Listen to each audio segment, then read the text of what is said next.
Qu'est-ce que la politique de défense? Est-ce uniquement une politique de guerre? Pour ma part, et mon origine y est certainement pour quelque chose, j'aurais tendance à penser qu'il s'agit de la politique de défense qui est la condition de toutes les autres politiques de défense. Sans sécurité, sans défense, un pays ne peut pas développer les autres politiques gouvernementales dont il a besoin pour faire vivre sa société. Donc j'aurais plutôt tendance à parler de la politique de défense et de façon plus claire, on évoque la notion de stratégie de sécurité de défense, ce qui évite l'ambiguïté sémantique. Est-ce que c'est une politique de guerre? Ce n'est pas une politique de guerre, c'est même une politique d'anti-guerre, puisque, au moins dans nos pays à nous, dans les pays démocratiques, l'objectif de la défense n'est pas de faire la guerre, mais c'est d'éviter qu'il y ait des guerres par un effort d'abord de dissuasion, de prévention, de protection, mais le cas échéant, par un effort de défense qui va éviter les conflits de s'embraser et de les limiter, si jamais ils doivent s'ouvrir, eh bien, à des limites acceptables pour l'ensemble des sociétés, la nôtre en particulier. Donc la défense n'est pas une défense pour la guerre, c'est une défense pour éviter autant que se peut la guerre. Pourquoi est-il prévu de recruter 1000 cybercombattants supplémentaires d'ici à 2025? Depuis un certain nombre d'années, mais en fait, ce n'est pas très nouveau parce que le cyberespace, qui est assez à la mode actuellement, est un environnement qui, sous différentes formes, est connu par le monde militaire depuis plusieurs décennies déjà. Mais il est vrai qu'avec les technologies de l'information et de la communication moderne, les outils dont tous les belligérants, qu'ils soient étatiques ou non, peuvent disposer, le cyberespace est devenu un domaine de conflictualité, un petit peu à l'instar de ce qu'étaient les domaines plus classiques de la terre, de la mer et de l'espace. Alors pourquoi nous recrutons des cybertechniciens ou des cybermilitaires, cyberspécialistes? Eh bien parce que justement, dans ce domaine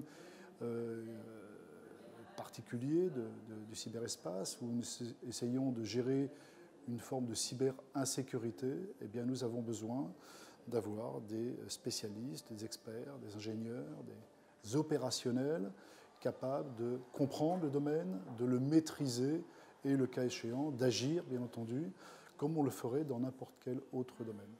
Le budget de la défense doit être reporté à 2% du produit intérieur brut. Pourquoi cet effort particulier? Alors ce chiffre des 2% est un chiffre intéressant, c'est une convention, je dirais, entre les pays de l'Alliance.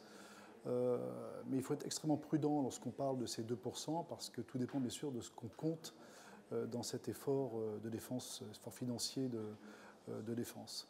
D'abord, tous les pays ne dépensent pas de la même façon l'argent qu'ils consacrent à cet effort de défense. Ça, c'est le premier point. Deuxièmement, le coût de la défense dans chacun des pays concernés n'est pas forcément le même. Et donc, l'effet de ces 2%, l'effet militaire, l'effet opérationnel de ces 2%, peut varier suivant les États. Mais par convention, nous nous sommes mis d'accord au sein de l'Alliance Atlantique pour que les pays essaient, dans la mesure du possible, d'atteindre, dépasser s'ils le peuvent, mais au moins d'atteindre ces 2%. C'est très important parce qu'en fait, il y a beaucoup de pays dans l'Alliance Atlantique qui sont très loin de cette valeur-là. 2%, c'est 2%, je l'ai dit, par rapport à son produit intérieur brut. Donc, suivant les pays, la valeur, le volume financier correspondant à ces 2%, bien sûr, varie beaucoup.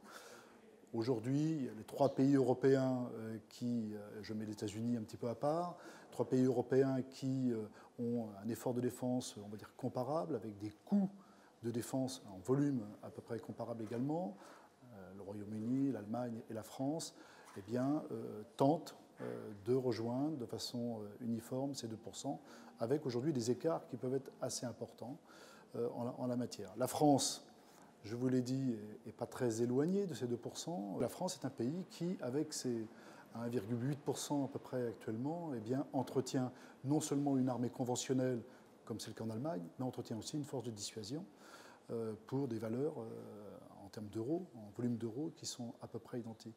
Donc là aussi, les 2% méritent d'être apportés à l'effet, à la production militaire, je dirais, pour prendre un terme industriel, final.